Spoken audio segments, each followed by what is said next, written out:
Assalamualaikum students. How are you? I hope you will be fine. In previous video, you have learned format of application and essay writing techniques. Today I will teach you chapter number 7, Allama Iqbal. Allama Iqbal, the poet of the East, was born in Sialkot, a town in the Punjab, on 9 November 1877. He received his early education in his hometown. In 1895, he went to Government College, Lahore. He passed his MA in 1899 from the University of the Punjab.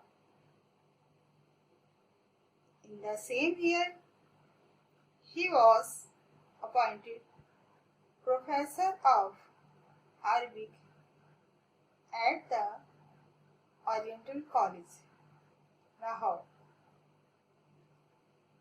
He held this job till 1905. In that year, he left for England for higher studies.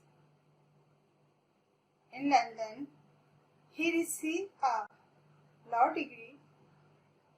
In 1908, he was awarded a degree of PhD by Munich University for his work on Persian philosophy. That is why he is also known as Dr. Muhammad Iqbal. Allama Iqbal is generally known as the great poet. He was no doubt a great poet, but poetry was only one of his many accomplishments. He was well versed in philosophy, both Eastern and Western. He pointed out the defect in some of the philosophical system of the West.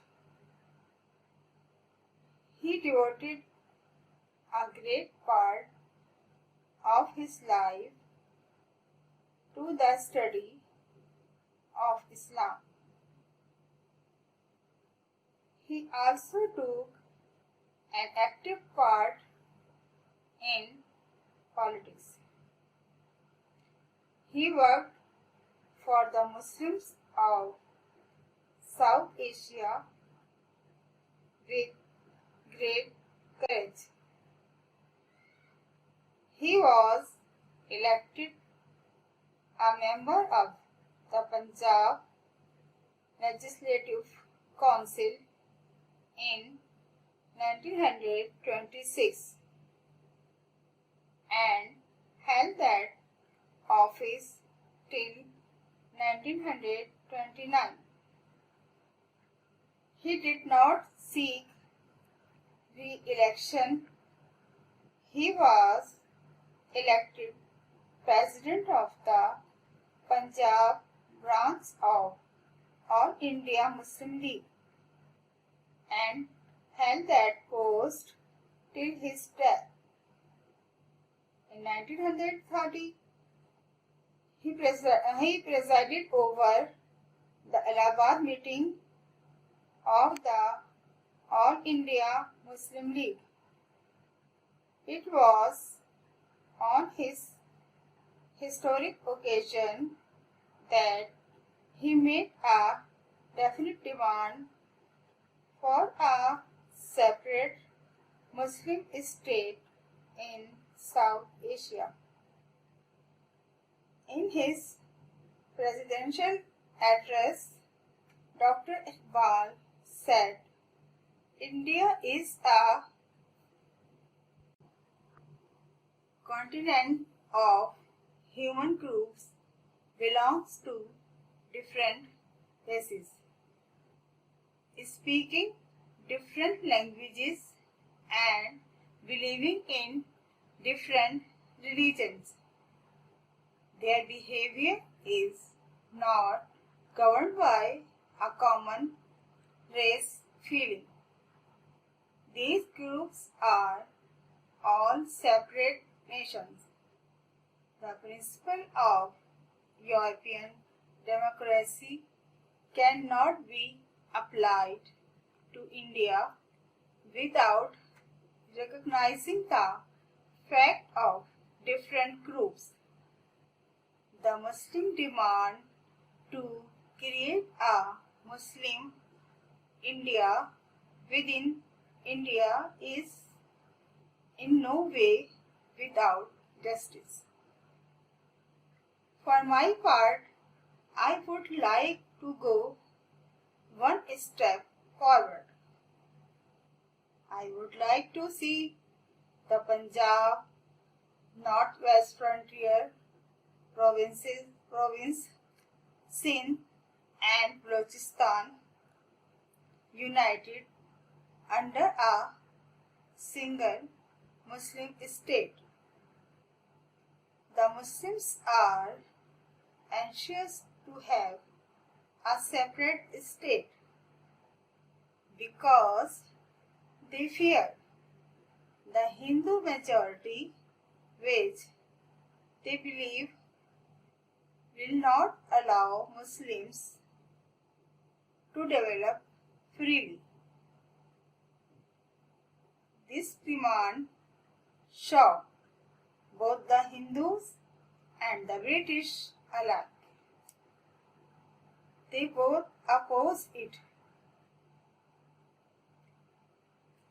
This was the first time that a demand was made for a separate Indian Muslim state. Dr. Iqbal did not stop at this. All his efforts were now directed towards the achievement of this goal. In May 1937, Dr. Iqbal wrote a letter to the Quaid-e-Azam, Muhammad Ali Jinnah. In this letter, he discussed in detail the problems of the Indian Muslims.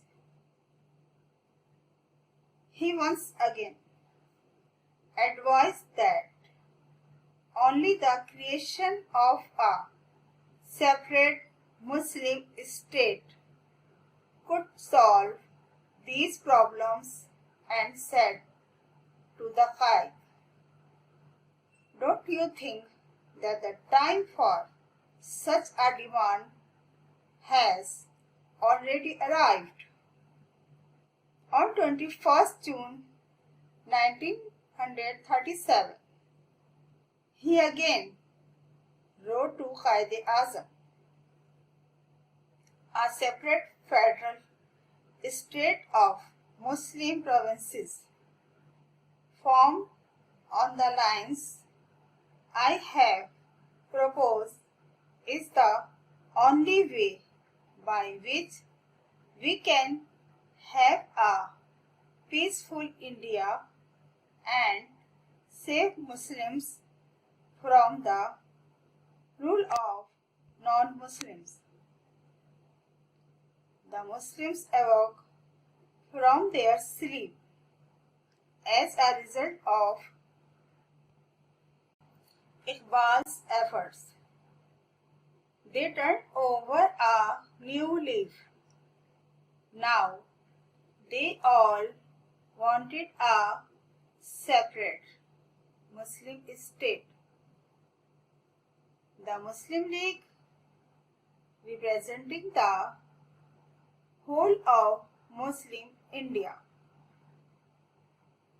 met in Lahore and passed a resolution on 23rd March 1940 demanding a separate state for the Muslims of India.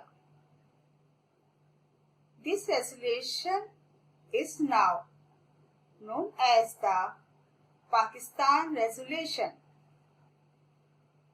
From this time onward, the Muslims never looked back.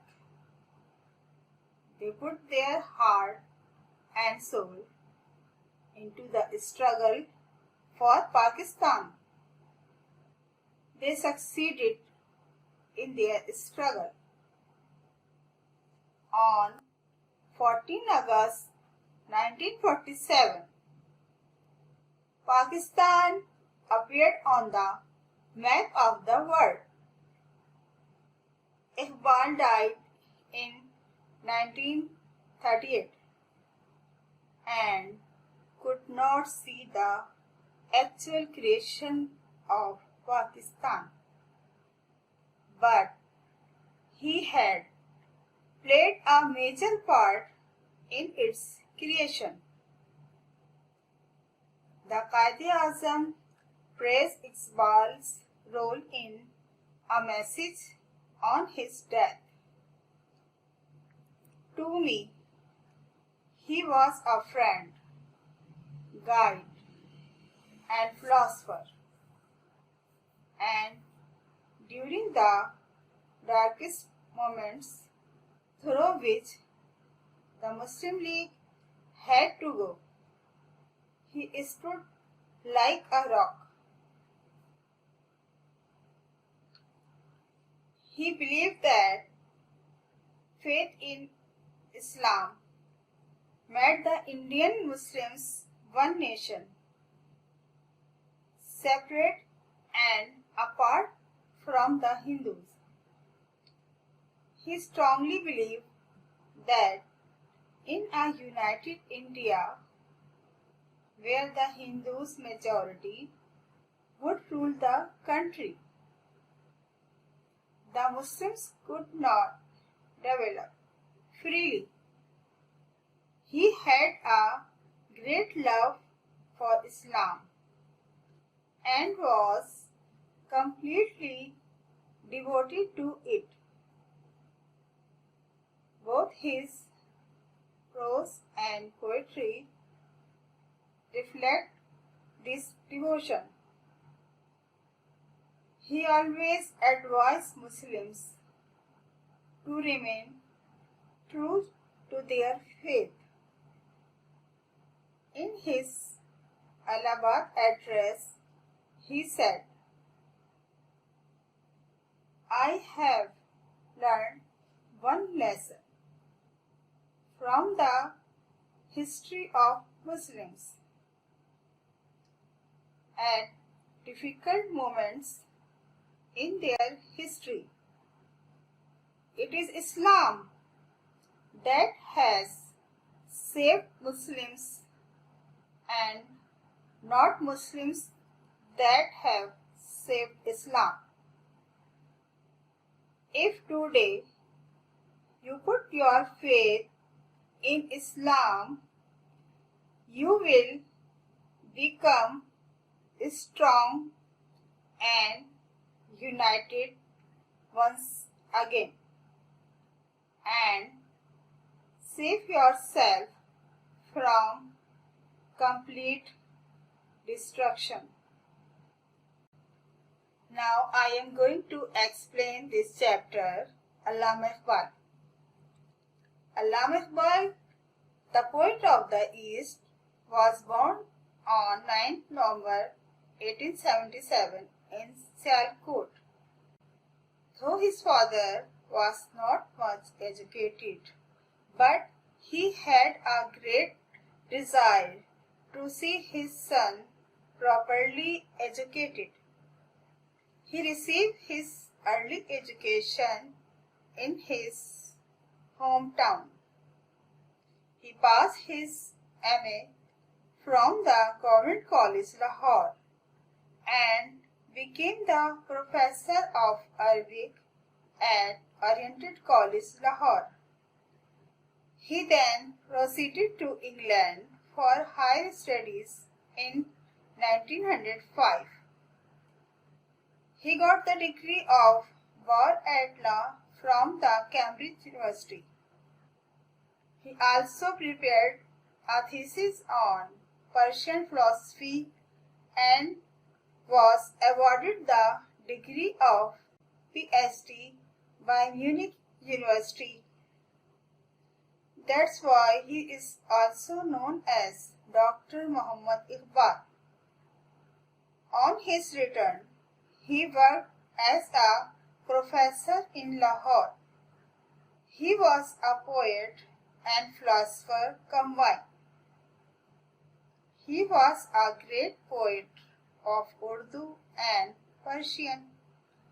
We call him our national poet. Allama Iqbal also took active part in politics. He was elected the member of the Punjab Legislative Council. He was also elected the president of the Punjab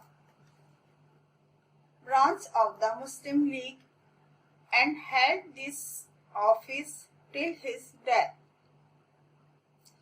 He awakened the Muslims from their sleep by his poetry and prose. In 1930, he presided over the Allahabad meeting of the Muslim League and demanded a separate state for the Muslims of South Asia. He gave us the idea of Pakistan. He also had great love for Islam. Both his poetry and prose reflect his devotion to Islam. This great leader died on 21st April 1938 and could not see the actual creation of Pakistan. He was buried near the Bashahi Masjid of Lahore. May his soul rest in peace. Thank you.